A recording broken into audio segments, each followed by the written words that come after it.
Hello everyone and welcome to this week's Secrets of Flow. I'm Alexei Zheglov speaking from my place in Toronto, Canada. It's Friday, an early hour in much of North America, midday in Europe, probably late evening in Asian time zones. It's a new time of the week and day of the week and hour of the day, moving from Tuesdays, and I would like to change something about the format of this show, and we'll see how it works. But for now, it's just a shift to a new day. So today, I want to talk about decision points and what happens and what kind of decisions at what time, why we can make as we move from, let's say, a new idea to the starting point, to the commitment to actually build something based on that idea. It could be, let's say, a product, and bring it to our customers. So I want to start with this very simple diagram. I actually showed it the last time. For some reason, the camera feed isn't working in this particular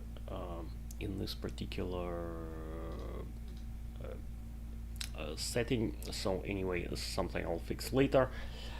It was supposed to be the other camera. So over here,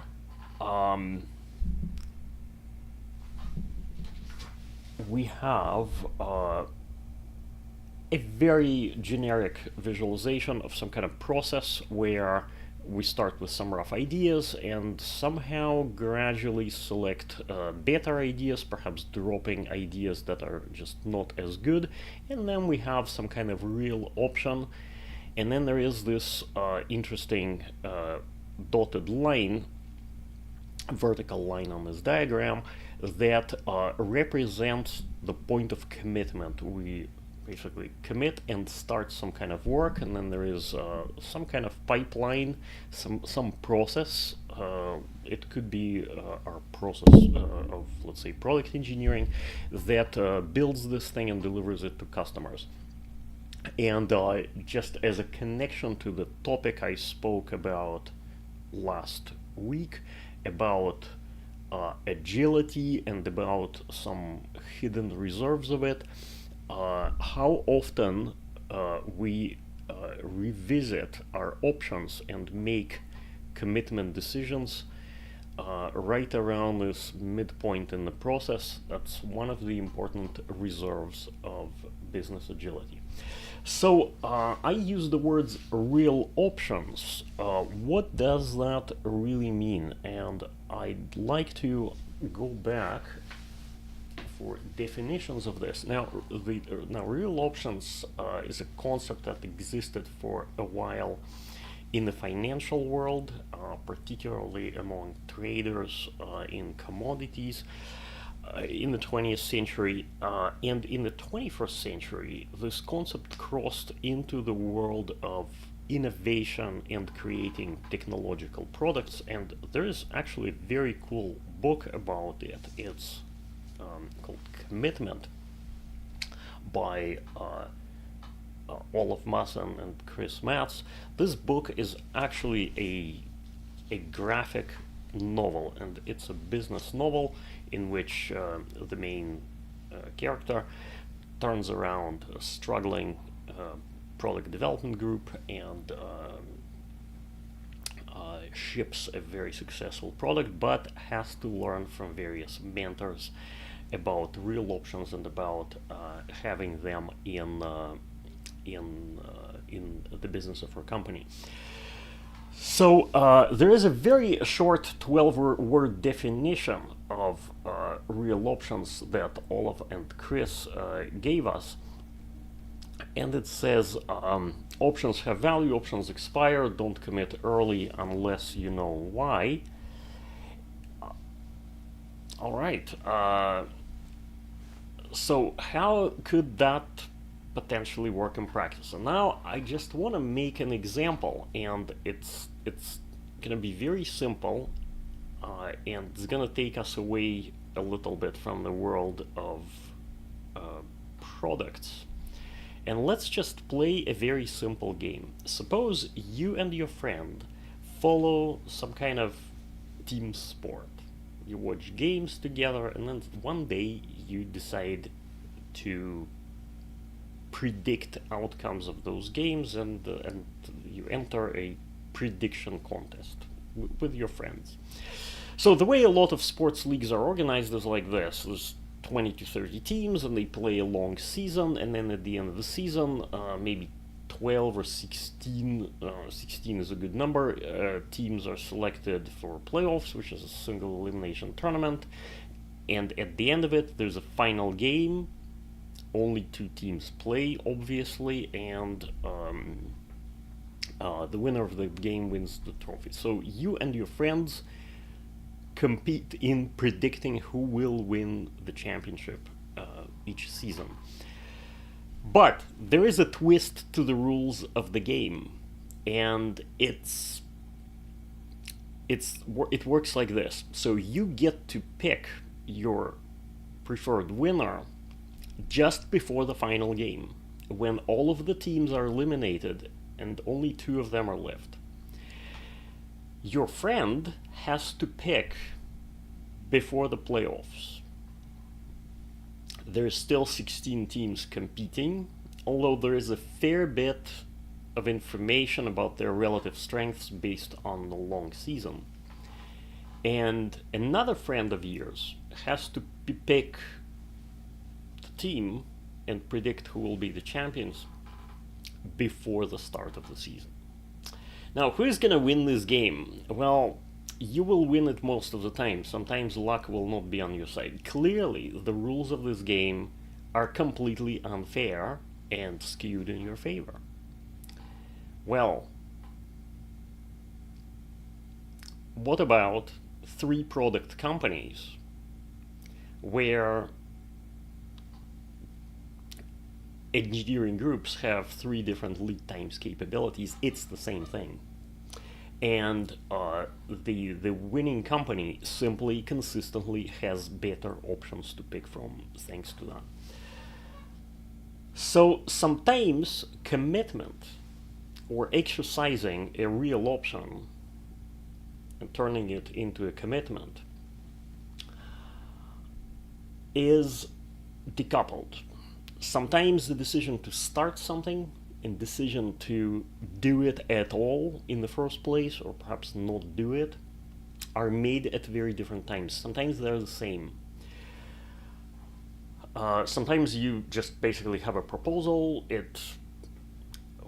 You meet with various colleagues who have potentially competing proposals. You choose a few of them. Sometimes your proposal wins, and then some kind of work begins. Sometimes your proposal is picked at a later time. That means there was perhaps a better time to start it, and it wasn't back then, it is now.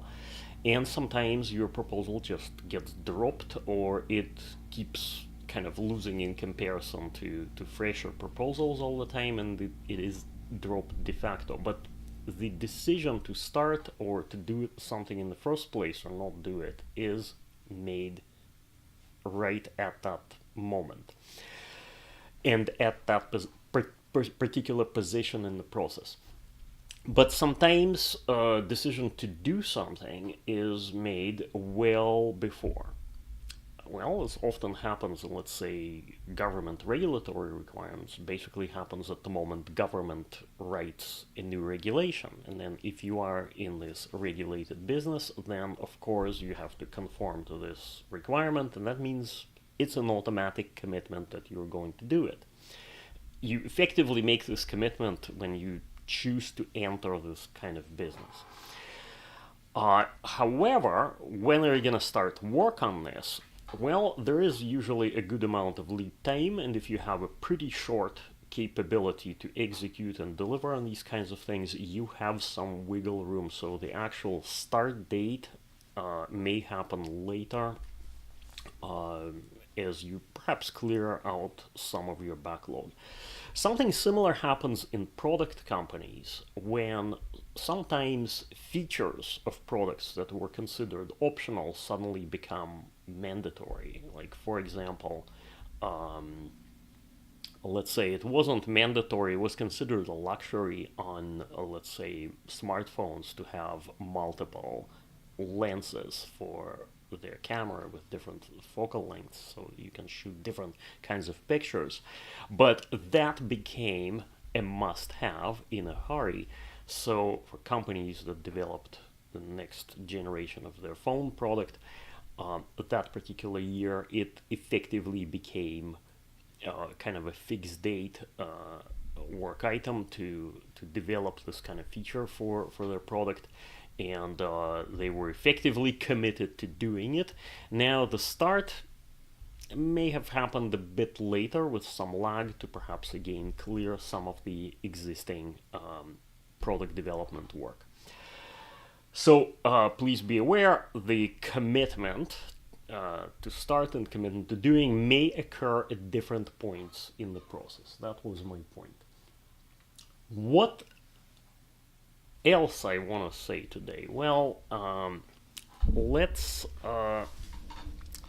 consider this question some people might ask, which is okay, well, these real options concept is all, all right, very nice, and I get it, but how do we end up having an option in the first place?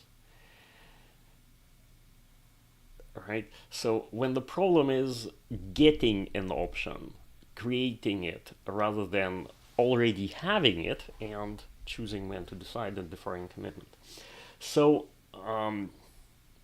all right, so options, short answer, options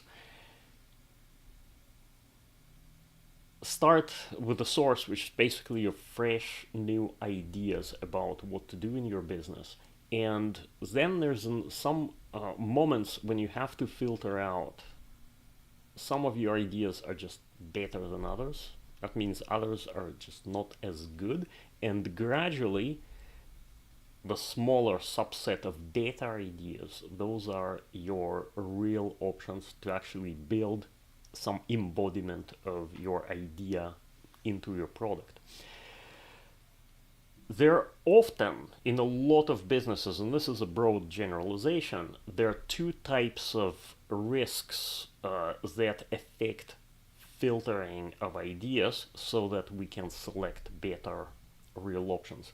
One is the market risk and the other is technical risk. So the market risk has to do something with the business case for your idea. If we built this, would it actually make money for our business? How big is the market for this thing? How much customers are willing to pay for it? And so on and so forth.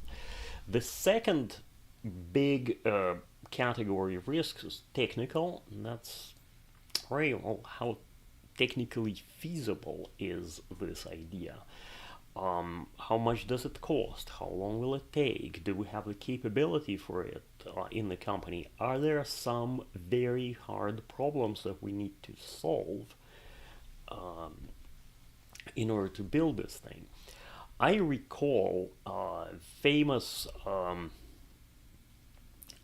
guru of product development and economic models and process optimization of it, Don Ryerson, once jokingly said at one of the conferences in the lobby is if your product is perpetual motion, you don't have any market risks. All your risks are technical, right? So that's like an almost or probably simply unsolvable technical problem. If you promise, of course, there's a good market for it, right? Who wouldn't want to have free energy? But there's just some little problem. It's like laws of physics in actually making it happen. So, again, dealing with market and technical risks and uncovering some information, filtering your ideas, you come up with a smaller set of better options. So what this means is that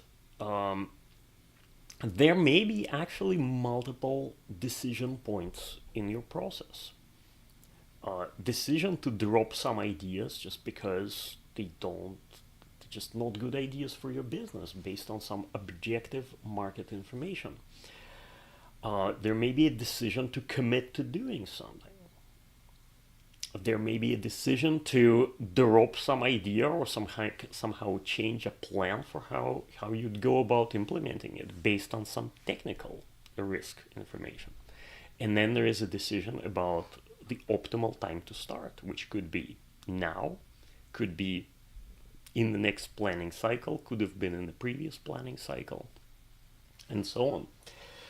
So it's not a single decision point where you bring everything to the table, every idea and every proposal, and then you have this ceremony of scoring everything and prioritizing everything and having a top-down backlog, right? So think multiple decision points rather than the single point where you prioritize everything.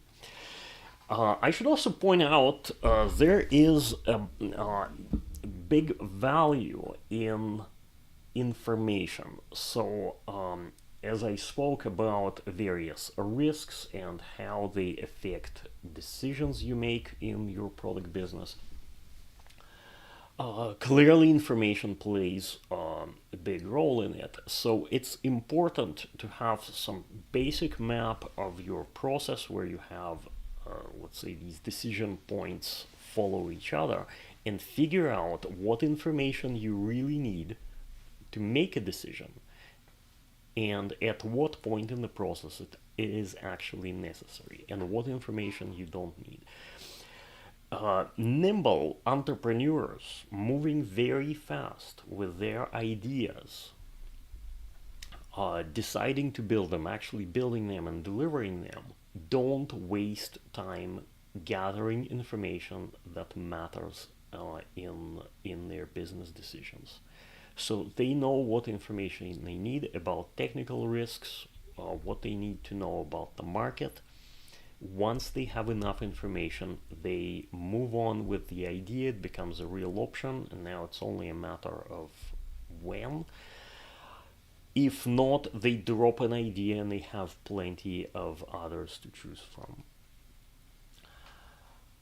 So that's the value of information.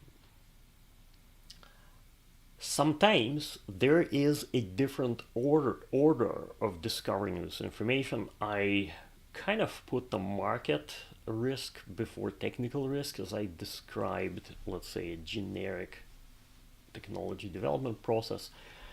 Sometimes the order is different. For example, I once worked with a life sciences company that actually kind of put the technical risk first, as they had ideas about the new drug formula. The first filter for those ideas was their kind of science committee, where they had to make the determination, is this really feasible?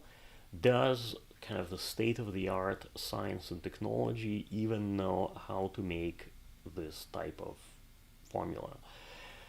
And that filtered out a good number of ideas. But then the second filter was when their business went to a very different committee, and they asked them, okay, well, if we have this kind of drug, this kind of treatment, then how much difference would it make as far as the patient's outcomes and their condition, and to how many patients?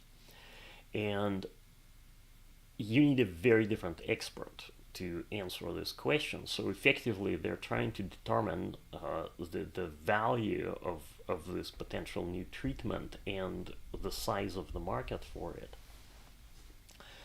And then they make some selections of ideas based on that very different decision filter.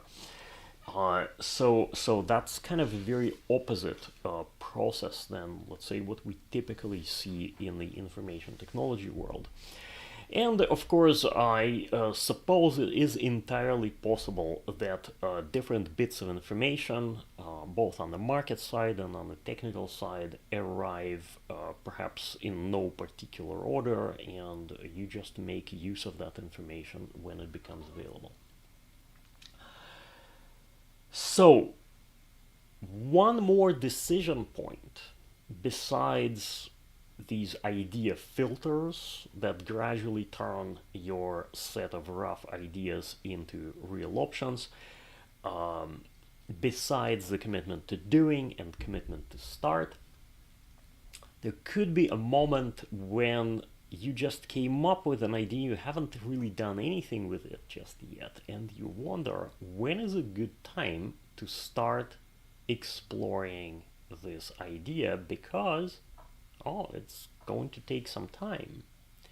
And by the time the market is ready, I actually want to have a real option that I want to exercise at that time so that I can bring a product to the market quickly. Folks, some of you may have a notion that, okay, we can ask questions like when do we need it and when should we start? And when should we start could be informed by some kind of time metric. And this is when I would say this is the kind of situation when this sort of reasoning is the least appropriate. Or maybe that's maybe sounded harsh. Okay, it's let's say on the side of less appropriate because well, not the absolutely least appropriate, but there is a lot of problems with this kind of logic. So, well, first of all, when do we need it? Well, we're really speculating about future markets, right? So, and we don't really know, and no one really knows, right? Second, the time it takes to go from an idea to a real option, the exploration process, that's a time to solve a hard research problem, and that time is inherently unpredictable. It has what I'd say multiplicative sources of delay. So let's say the topic of unpredictability could be a big topic perhaps for another day. So I just want to inject it very briefly into today's monologue. Multiplicative sources of delay, so they basically multiply and turn into one another. So you may have to go through several research cycles when you're pretty much forced to start from square one, because it turned out you kind of went in the wrong direction, as it turned out, in your exploration. And the process of, let's say, experimentation, let's say refining your prototype, you basically learn it, you get some kind of feedback, and you get a better and better idea how your idea might work. That process also has a number of delays. You don't know how many iterations you may potentially need, and so on. And sometimes, yes, this process basically, instead of concluding because you've got close enough, you have enough information, it just effectively tells you, okay, well, you actually should be going in a very different direction, and you have to start over. So there's like a multiplication of two different effects that delay the time it's gonna take you to explore your idea and come up with a feasible option. So it's inherently unpredictable, and so perhaps the decision to start exploring a new, fresh idea, and which of them, if you have many, could be the most intuitive and informal you make in your product business. All right, a few more things, few more points on the topic, on today's topic. So there is a notion of upstream Kanban, and that's popularized by the Kanban community. So let's shed the light on what happens kind of on the left hand side of some workflow visualization when things are still ideas and options rather than the committed work items. So, folks, I would like to point out some interesting differences between upstream and downstream first. And that's that quite often when we visualize downstream work, like the process of engineering your product and delivering it to customers, it's primarily centered around activities. So you may be analyzing something, then developing, engineering some kind of solution, integrating different parts, testing it, let's say user acceptance tests, some kind of deployment, release, and so on, and some production and operation type of activities. So this is some kind of workflow of activities. The upstream side is more about decisions. So decision to start exploring idea, filtering that idea based on some kind of information that you discover. Decisions, and after several decisions, you have a real option that you can commit to and build this thing into your product. So decisions basically provide the framework of upstream process, and activities kind of subordinate to those decisions. The point of whatever activities is to produce information that informs an important decision. I would like to point out a couple of, maybe anti-pattern would be a harsh word, but beware when you see it. Sometimes I see upstream and downstream boards in companies kind of joined at the commitment point, like inseparable twins joined at the hip. And then you have cards flowing from one board and across the commitment point and then onto the downstream board, and the cards are pretty much of the same type, the same kind of work. So some kind of approval, business kind of process happening on the left, and then some kind of engineering process happening on the right. So this might be appropriate for your company, but this isn't a general enough case in the broader business universe.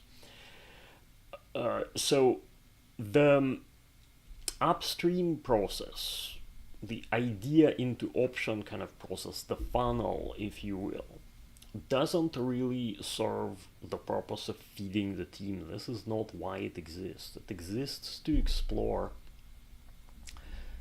the space of new ideas for your business, to explore the problem space of customer needs.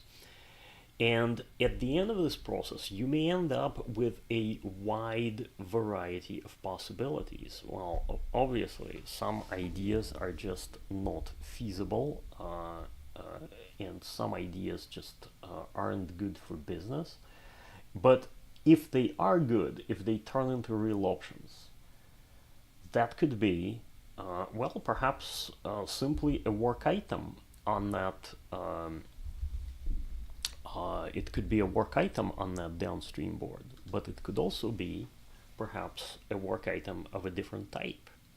And you find it out when perhaps you do some kind of technical prototype and you uncover some technical risk information. You basically figure out that yes, this is feasible, but it's a different type of work. And sometimes you find that it's really not one work item but a whole batch, and perhaps your real option includes some kind of assessment of how large this batch is and how many work items it can potentially expand to, right? So that's an important schedule risk that we address, let's say, using forecasting, and that's a whole different topic, which I covered earlier on this show and will probably return to, but not today. And sometimes it's you realize actually your best option is perhaps to buy it off the shelf or just get it from a vendor rather than building it yourself. And it could be a work item, but not necessarily going to this team, but perhaps going to a different engineering group where you have just the right technical capabilities to actually build it. Um, so the funnel doesn't necessarily connect to one pipe. It can go into perhaps different options, can go potentially into different directions as you match them perhaps with the best, most appropriate department or team, um, business unit in your company that has the best technical capabilities, and kind of knowing which one it should be, that's really an important part of um, figuring out the technical risk for your ideas. So I made a lot of, I think, points about decision points today. So I'd like to summarize. I've already spoken for a bit more than half hour, and that might actually be enough for today. I don't mean to run the clock to the full hour every time. So let's summarize everything I said very quickly. So, a very important point in your product development process is the commitment point. When some idea or an option becomes committed work in process on its way to delivery to customers.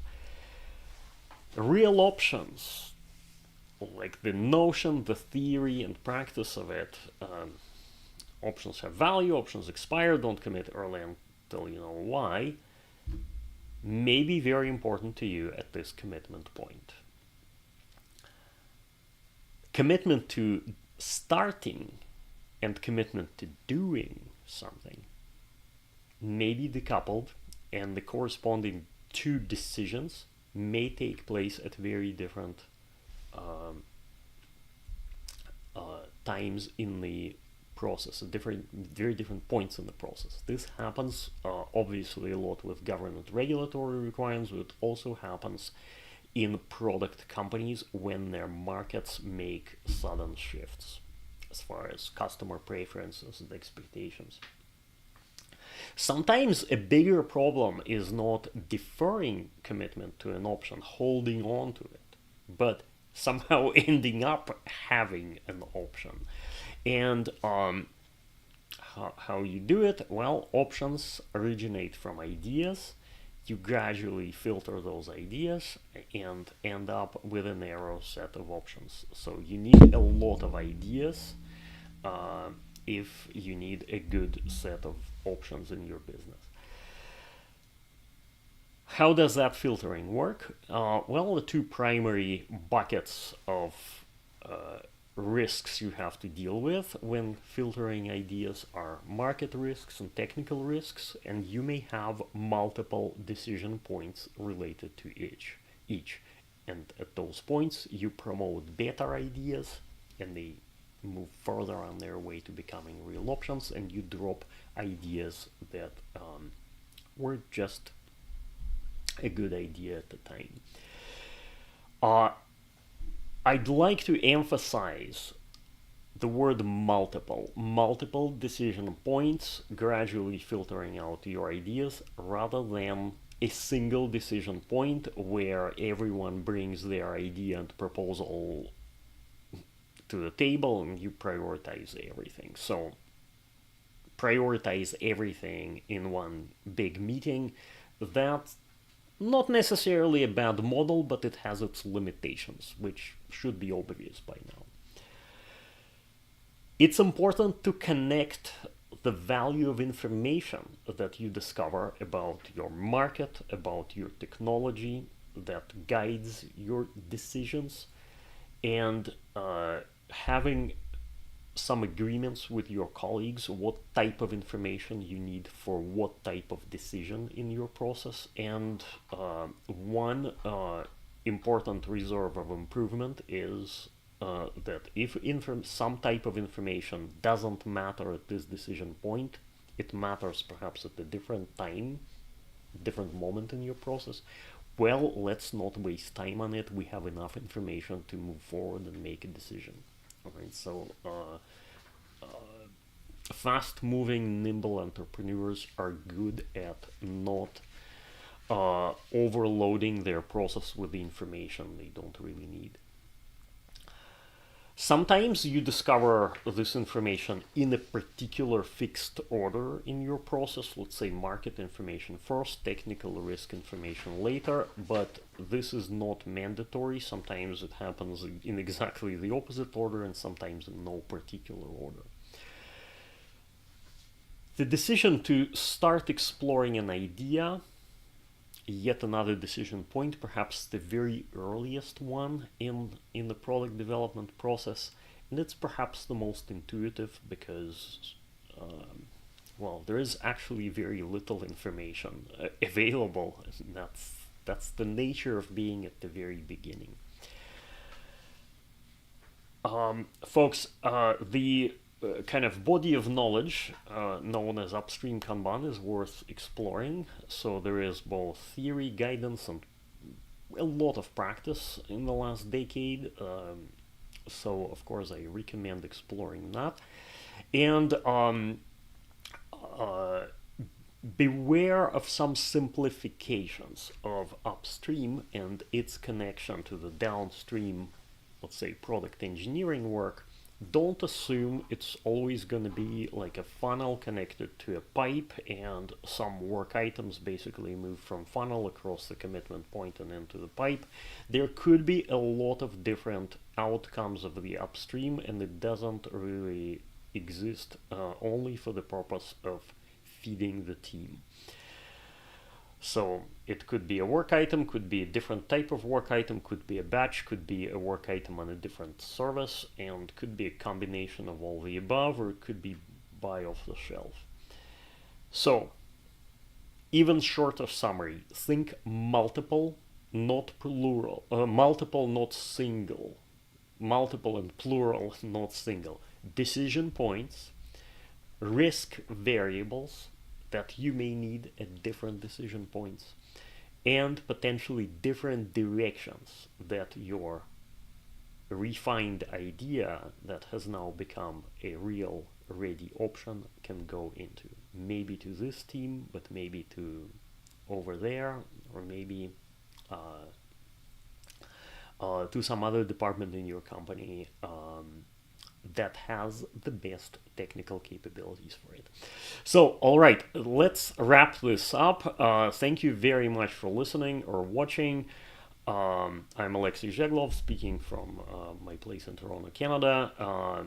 On Fridays, let's make it a regular occurrence on Fridays. The next week, I'll choose the topic over the weekend, but tentatively, I'm thinking the minimally viable process. All right, we kind of need to have some stability in our work. We want to kind of understand it as some kind of process so that we can repeat it, manage it, provide consistent outcomes and experiences to our customers, so that we can improve it. At the same time, we don't want it to become too much of an overhead that it actually diminishes our capacity to get real work done, and kind of becomes a kind of an end in itself. So I'd like to strike a healthy balance between these two extremes, hopefully on the lighter side. So that was the preview of what's coming up next week. Thank you so much. Have a great day or good night and good weekend ahead. And goodbye.